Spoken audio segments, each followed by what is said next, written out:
আজকের গুরুত্বপূর্ণ আঞ্চলিক সংবাদে সবাইকে জানাই স্বাগত। আজ 22 জুন রবিবার। আজকের সন্ধ্যার বিশেষ বিশেষ খবর হলো মার্কিন বোমা বর্ষণের পর ইসরায়েলে ইরানের হামলা, তেল আবিব সহ একাধিক শহরে বিমান হামলা। যুদ্ধ থামবে না, আরও বাড়বে, কড়া জবাবের অপেক্ষা করুক আমেরিকা, গর্জে উঠলেন ইরানের খামেনি। এবার আমাদের পালা, হরমুজ প্রণালী বন্ধ, মার্কিন নৌবহরে হামলার হুমকি ইরানের। ধলাইয়ে বিধ্বংসী অগ্নিকাণ্ডে বর্ষীভূত বসতবাড়ি, ব্যাপক ক্ষয়ক্ষতি। হাইলাকান্দিতে অরুণোদয় সুবিধা প্রাপকদের নাম কর্তনের অভিযোগ, গণসত্যাগ্রহ বুধবার। মাটি বোরাটের ফলে গাজীটিলা খিলরবন্দ রাস্তা বেহাল, চলাচল দুষ্কর স্থানীয় মানুষের। ত্রাণ বন্টনে দুর্নীতি, উচ্চ পর্যায়ের তদন্ত চাইলেন বিধায়ক সিদ্দিক। হারাং সেতুর পাশে বাঁশের সাঁকো তৈরির কাজ শুরু। এবং সর্বশেষ খবরটি হলো বিধ্বস্ত রাজ্যের শিক্ষা ব্যবস্থা, মুখ্যমন্ত্রী আটকে গরু শুকুরের মাংসে, অভিযোগ রিপুন বোরার। এবারে শুনুন বিস্তারিত খবর। ইরানে মার্কিন হামলার পর ইসরায়েলে ক্ষেপণাস্ত্র বর্ষণ শুরু করল তেহরান। আজ রবিবার সরিয়ে সকাল থেকে শুরু হয়েছে হামলা, যা রুখতে আয়রন ডোম সক্রিয় করেছে ইসরায়েল। ইরানের তরফে হামলার দায় স্বীকার করা হয়েছে। বেন গুরিয়ন বিমানবন্দর সহ বিভিন্ন অঞ্চলে ক্ষেপণাস্ত্র হামলায় অন্তত 11 জন আহত হয়েছে বলে দাবি তাদের। প্রসঙ্গত, ইরানের 3 পরমাণু কেন্দ্রে হামলা চালিয়েছে আমেরিকা। মধ্যপ্রাচ্যের এই লড়াইয়ে আমেরিকা সরাসরি জড়িয়ে পড়ায় বিশ্বযুদ্ধের আশঙ্কা যে ঘনীভূত হচ্ছে সেটা বলার অপেক্ষা রাখে না। এই পরিস্থিতিতে আমেরিকার হামলার পরে ইসরায়েলে ক্ষেপণাস্ত্র ছুড়ল ইরান। এদিকে আমেরিকা ইরানে হামলা চালানোর পর মুখ খুলেছেন ইরানের বিদেশমন্ত্রী আব্বাস আরাগচি। তাকে বলতে শোনা গিয়েছে, রাষ্ট্রসংঘের নিরাপত্তা পরিষদের স্থায়ী সদস্য আমেরিকা ইরানের পরমাণু ঘাঁটিতে হামলা চালিয়ে ভয়াবহভাবে রাষ্ট্রসংঘের নিয়ম ভেঙেছে, লঙ্ঘন করেছে আন্তর্জাতিক আইন। আজ সকালে যা ঘটেছে তা অমার্জনীয়, এর পরিণতি দীর্ঘস্থায়ী হতে চলেছে।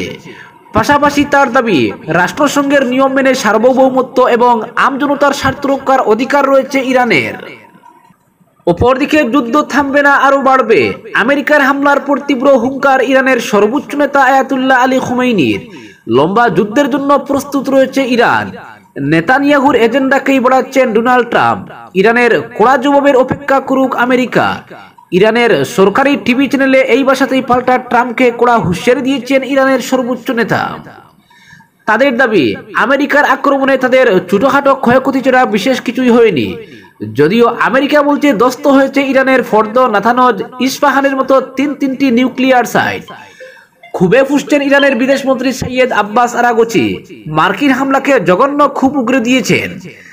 তার স্পষ্ট, দেশের সার্বভৌমত্ব রক্ষার জন্য তাদের যে রাস্তায় হাঁটতে হবে তারা সেই রাস্তাতেই হাঁটার জন্য প্রস্তুত।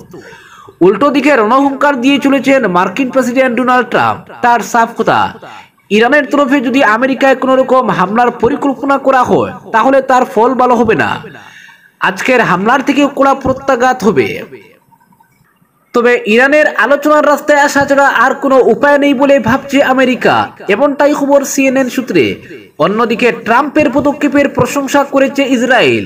কাঁধে কাঁধ মিলিয়ে খামেনিকে দেখে নেওয়ার কথা বলছেন ইসরায়েলের প্রেসিডেন্ট বেঞ্জামিন নেতানিয়াহু। সর্বোচ্চ পর্যায়ের প্রস্তুতিও রাখছেন। ইরানে আমেরিকার হামলার পর চূড়ান্ত তৎপরতা শুরু করে দিয়েছে আইডিএফ। এখন শেষ পর্যন্ত যুদ্ধের জল কোন দিকে গোড়ায় সেটাই দেখার। অপরদিকে আমেরিকার মার মুখ বুজে সহ্য করবে না ইরান। 3 পরমাণু কেন্দ্রে মার্কিন হামলার পর স্পষ্ট ভাষায় সে কথা জানিয়ে দিলেন ইরানের সর্বোচ্চ নেতা খামেনির এক উপদেষ্টা। তার বার্তা, এবার আমাদের পালা। আমেরিকার নৌবহরে পাল্টা হামলা চালাবে ইরান। শুধু তাই নয়, বিশ্বজুড়ে জ্বালানি তেল সরবরাহের প্রধান রুট হরমুজ প্রণালী বন্ধ করার হুঁশিয়ারি দেওয়া হয়েছে ইরানের তরফে। আয়াতুল্লাহ খামেনির উপদেষ্টা তথা ইরানের কায়হার পত্রিকার সম্পাদক হুসেন শরীয়ত মাদানি বলেন, আমেরিকার হামলার পর আমাদের তরফে পাল্টা প্রত্যাঘাত দেওয়া হবে।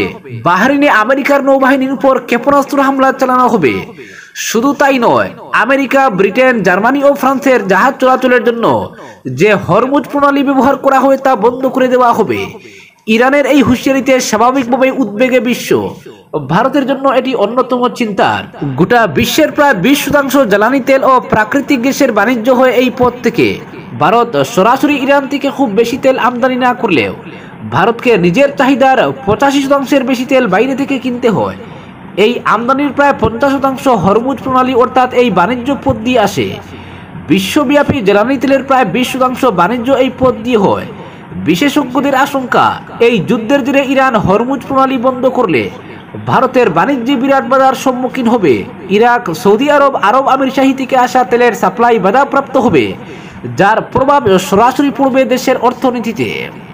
অপরদিকে হাইলাকান্দিতে অরুণোদয় সুবিধা প্রাপকদের নাম কর্তনের অভিযোগ, গণসত্যাগ্রহ বুধবার। হাইলাকান্দি জেলা জুড়ে ফের অরুণোদয় প্রকল্পকে ঘিরে তীব্র অসন্তোষ দেখা দিয়েছে। দীর্ঘদিন ধরে এই প্রকল্পের সুবিধাভোগী বহু গরিব বিধবা, বিকলাঙ্গ ও স্বামী পরিত্যক্ত মহিলার নাম তালিকা থেকে ইচ্ছাকৃতভাবে বাদ দেওয়া হয়েছে বলে গুরুতর অভিযোগ তুলেছেন রাইজর দলের কেন্দ্রীয় নেতা জহির উদ্দিন লস্কর। তিনি বলেন, অরুণোদয় 1.0 এবং 2.0 প্রকল্পের অধীনে সরকারি আর্থিক সাহায্য পেয়ে আসা সুবিধা প্রাপকদের কাছে ইদানিং মাসিক অনুদান আর পৌঁছাচ্ছে না। এদিকে অরুণোদয় 3.0 প্রকল্পের নতুন বাছাই প্রক্রিয়ার সময় বহু প্রকৃত সুবিধা প্রাপকের নাম তালিকা থেকে ছাঁটাই করা হয়েছে। হঠাৎ করে সরকারি সহায়তা বন্ধ হয়ে যাওয়ায় অজস্র দরিদ্র পরিবারের উনুনে আগুন জ্বলছে না। জেলা জুড়ে ইতিমধ্যেই ক্ষোভের সঞ্চার হয়েছে। সাধারণ মানুষের অভিযোগ, কিছু স্বার্থান্বেষী দালাল একাধিক এলাকার উপযুক্ত সুবিধা প্রাপকের নাম ছাঁটাই করতে সক্রিয় ভূমিকা নিয়েছে। অজানা অজুহাতে প্রকৃত সুবিধাভোগীকে বাদ দেওয়া হয়েছে। এই পরিস্থিতিতে রাইজর দলের কেন্দ্রীয় সম্পাদক জহির উদ্দিন লস্কর হাইলাকান্দিতে সাংবাদিকদের জানান, দীর্ঘদিন ধরে সরকারি সহায়তার উপর নির্ভরশীল পরিবারগুলো আজ চরম দুর্দশার শিকার। প্রকৃত সুবিধা প্রাপকদের তালিকা থেকে নাম বাদ দিয়ে কয়েকজন দালাল ও অসাধু আধিকারিক নিজেদের স্বার্থ সিদ্ধি করছেন। এর বিরুদ্ধে অবিলম্বে ব্যবস্থা নিতে হবে। জহির আরও জানান, রাইজর দলের পক্ষ থেকে ভুক্তভোগী মহিলাদের সঙ্গে নিয়ে আগামী 25 জুন হাইলাকান্দি জেলা কমিশনার কার্যালয়ের সামনে গণসত্যাগ্রহের ডাক দেওয়া হয়েছে। জেলার সব বঞ্চিত পরিবারকে এই আন্দোলনে যোগ দেওয়ার আহ্বান জানিয়েছেন জহির উদ্দিন লস্কর। রাইজর দলের পক্ষ থেকে স্পষ্ট দাবি, শীঘ্রই প্রকৃত সুবিধা প্রাপকদের নাম পুনরায় অরুণোদয় প্রকল্পের তালিকায় অন্তর্ভুক্ত করতে হবে। দালাল চক্রের রাশ টানতে হবে এবং দোষীদের বিরুদ্ধে কড়া ব্যবস্থা নিতে হবে, অন্যথায় আন্দোলন আরো তীব্র করা হবে বলে হুঁশিয়ারি দিয়েছেন রাইজর দলের কেন্দ্রীয় নেতা জহির উদ্দিন লস্কর। অপরদিকে মাটি ভরাটের ফলে গাজীটিলা খিলরবন্দ রাস্তা বেহাল, চলাচল দুষ্কর স্থানীয় মানুষের। জনগণের মন জয় করতে মাটি ভরাট করা রাস্তা এখন জনগণের বিরক্তির কারণ হয়ে দাঁড়িয়েছে। পঞ্চায়েত ভোটের আগে শাসক দলের উন্নয়ন দেখাতে গিয়ে গাড়ি গাড়ি মাটি ভরাট করে এখন বন্ধ রাখা হয়েছে কাজ। বর্ষার মরশুমে ওই ভরাট মাটি এমনভাবে কাদায় পরিণত হয়েছে যে বর্তমানে চলাচল প্রায় বন্ধ। এভাবে অত্যন্ত বিরক্তিকর অবস্থার সৃষ্টি হয়েছে কাজিরবাজার পলডহর জিপির গাজীটিলা খিলরবন্দ রাস্তায়। স্থানীয় আনোয়ার হোসেন, ইমরান হোসেন, আব্দুর রাজ্জাক প্রমুখ জানান, লোকসভা ভোটে উল্লেখযোগ্য হারে ভোট পেয়ে খুশি হয়েছিলেন মন্ত্রী কৃষ্ণেন্দু পাল। চরগুলা বেতুবাড়ি রাস্তার ল্যান্টার পার পয়েন্ট থেকে খিলরবন্দ পর্যন্ত 5 কিলোমিটার রাস্তা সংস্কারে বরাদ্দ করেছিলেন প্রায় 10 কোটি টাকা। কাজের বরাত পান মন্ত্রী ঘনিষ্ঠ জুনেল হোসেন। শুকনো মরশুমে যথারীতি মাটি ভরাট করে জনগণের মুখে হাসি ফুটিয়েছিলেন তিনি। কিন্তু মাটি ভরাট করার পর পঞ্চায়েত ভোটের আগেই কাজ বন্ধ করে দেওয়া হয়।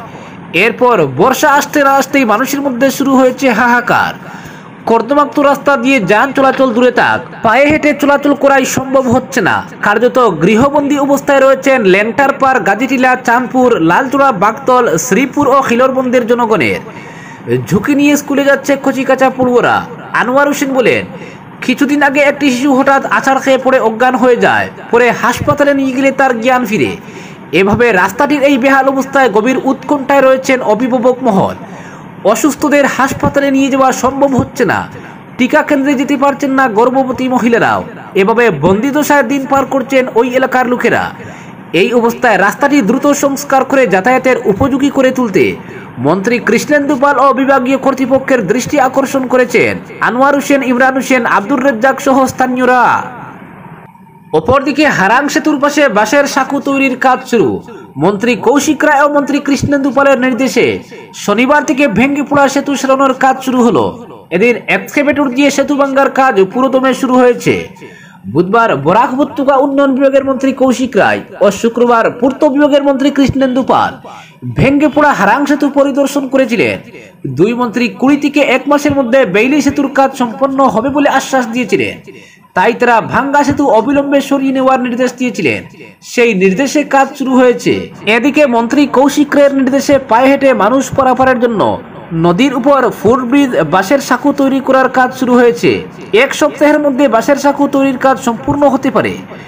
বাঁশের সাঁকো তৈরি হয়ে গেলে আর ফেরি সার্ভিসের প্রয়োজনীয়তা থাকবে না রাতের বেলা পারাপারের দুর্ভোগ। এদিকে শিলচর কালাইন সড়কের ভাঙ্গার পরের হারাং সেতু দুর্ঘটনার 4 দিন পরও ফেরি সার্ভিস অব্যাহত। দিনের বেলা ফ্রিতে ফেরি সার্ভিস থাকলেও রাতে নদী পারাপারে কড়ি গুনতে হচ্ছে মানুষকে। ইন্ডিয়ান আর্মি ও এসডিআরএফ বাহিনী সকাল 7টা থেকে সন্ধ্যা 6টা পর্যন্ত ফেরি সার্ভিস প্রদান করছে। তারা অত্যন্ত যত্ন সহকারে ফেরি সার্ভিস দেওয়ার জন্য এলাকাবাসী সন্তোষ প্রকাশ করেছেন। তবে এ অঞ্চলের মানুষ নানা প্রয়োজনে রাতের বেলা এক প্রকার দুশ্চিন্তায় ভুগছেন। কখন কি হয় বিপদ আপদ তো আর আগাম জানান দিয়ে আসে না। অন্যদিকে এলাকার মানুষ ফেরি নিয়ে নদী পারাপারে অভ্যস্ত নয়। অন্যদিকে যেখানে অতি সহজে চলাচল করে অভ্যস্ত, এখন অনেক কাঠখড় পোহাতে হচ্ছে। দুপুরের মানুষকে এক অবাঞ্ছিত ঝামেলা পোহাতে হচ্ছে। অপরদিকে ত্রাণ বন্টনের দুর্নীতি উচ্চ পর্যায়ের তদন্ত চাইলেন বিধায়ক সিদ্দিক। মুখ্যমন্ত্রীর কড়া নির্দেশের পরও শ্রীভূমি সদর সার্কেলে ত্রাণ বন্টন নিয়ে ব্যাপক দুর্নীতির অভিযোগ উত্থাপিত হয়েছে। বন্যা কবলিত একাধিক এলাকায় কোনো ত্রাণ সামগ্রী বন্টন হয়নি কিংবা নামমাত্র বন্টন হয়েছে, এমন অভিযোগ উত্থাপন করেছেন খুদ দক্ষিণ করিমগঞ্জের বিধায়ক সিদ্দিক আহমেদ। তার মতে প্রায় 30 বছরের মধ্যে এবার ত্রাণ বন্টনের ক্ষেত্রে সর্বাধিক কারচুপি হয়েছে। এ ব্যাপারে ঊর্ধ্বতন কর্তৃপক্ষের কাছে তদন্তের আবেদন জানাবেন বলেও সিদ্দিক জানিয়েছেন। বন্যা আসলেই ত্রাণ সামগ্রী বন্টনে কারচুপি করার জন্য সব সময় সক্রিয় থাকে একটি চক্র, এমন অভিযোগ এবার প্রথম নয়, প্রতিবারই উত্থাপিত হয়। কিন্তু বিগত বছর 30-এর মধ্যে এবার ত্রাণ বিতরণের ক্ষেত্রে সর্বাধিক কেলেঙ্কারির অভিযোগ তুলেছেন বিধায়ক সিদ্দিক আহমেদ। তার অভিযোগ সদর সার্কেলে এবার বৃহৎ কেলেঙ্কারি হয়েছে। এই সার্কেলের অন্তর্গত বন্যাপ্লাবিত বহু এলাকা আছে যেখানে একবারও ত্রাণ বন্টন হয়নি। কিছু এলাকায় নামমাত্র ত্রাণ বন্টন হয়েছে, তাও কেবলমাত্র চাল, বাকি অন্যান্য সামগ্রী দেওয়াই হয়নি।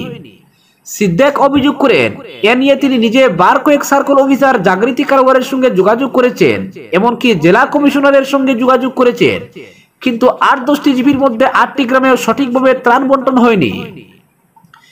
যেসব এলাকায় ত্রাণ বিতরণ হয়েছে সেখানেও কেবলমাত্র চাল দেওয়া হয়েছে, অন্য কোনো সামগ্রী দেওয়া হয়নি। কিন্তু সদর সার্কেলে যেসব ত্রাণ সামগ্রী এসেছে সেগুলি কি হয়েছে এই প্রশ্ন উত্থাপন করেন বিধায়ক সিদ্দিক। তিনি অভিযোগ করেছেন, কোন কোন জায়গায় দুটি দলের মধ্যে উদ্দেশ্য প্রণোদিতভাবে ঝগড়া লাগিয়ে ত্রাণ সামগ্রী বন্টন হয়নি। ফলে এর উচ্চ পর্যায়ের তদন্ত হওয়া প্রয়োজন বলে মন্তব্য করেন বিধায়ক সিদ্দিক। এদিকে সদর সার্কেলের বিভিন্ন বন্যাপ্লাবিত অঞ্চলের মানুষের অভিযোগ তারা কোনো ধরনের সামগ্রী পাননি। সব থেকে আশ্চর্যের বিষয়, পশু খাদ্য বিতরণের ক্ষেত্রেও ব্যাপক কারচুপি হয়েছে। বিভিন্ন এলাকার মানুষের অভিযোগ, সরকারিভাবে 3 দিন পশুদের খাদ্য বিতরণ করার কথা থাকলেও একদিনও বিতরণ হয়নি। আর কোথাও বা একদিন দেওয়া হলেও অতি নিম্নমানের পশু খাদ্য দেওয়ায় অসুস্থ হয়েছে সেসব পশু। সদর সার্কেলের অন্তর্গত আমিনপুর এলাকার কয়েকটি পশু এই নিম্নমানের খাবার খেয়ে অসুস্থ হয়েছে, এমনকি কয়েকটি পশুর মৃত্যু হয়েছে বলে এলাকার মানুষ অভিযোগ করেছেন। ত্রাণ বন্টনের অনিয়মের অভিযোগ উত্থাপন করে স্থানীয়রা জানান, এখনো অনেক এলাকা জলমগ্ন, মানুষ নৌকায় যাতায়াত করছেন, কিন্তু এসব এলাকায় ত্রাণ বন্টন হয়নি।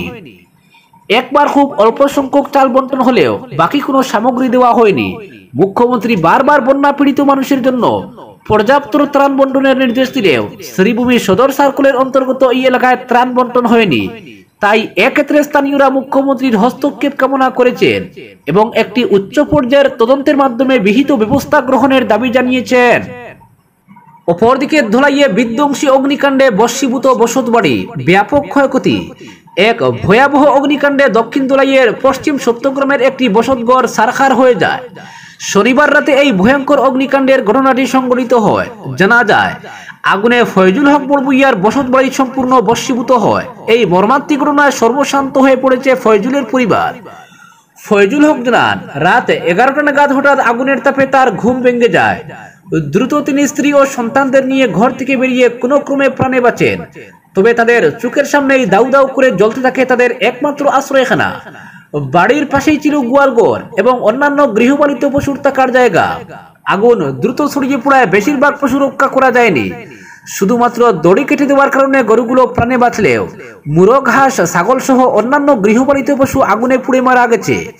অগ্নিকাণ্ডের প্রকৃত কারণ এখনো জানা যায়নি, তবে পরিবারের সদস্যদের অনুমান দুষ্কৃতকারী এই কাণ্ডটি ঘটিয়েছে। অগ্নি নির্বাপক বাহিনীর গাড়ি পৌঁছানোর মতো কোনো রাস্তা না থাকায় এবং আশেপাশে পর্যাপ্ত জলের উৎস না থাকায় আগুন নিয়ন্ত্রণে আনা সম্ভব হয়নি। গ্রামবাসী সম্মিলিতভাবে চেষ্টা করেও আগুন নেভাতে ব্যর্থ হন। প্রাথমিকভাবে ধারণা করা হচ্ছে এই অগ্নিকাণ্ডে কয়েক লক্ষ টাকার ক্ষতি হয়েছে।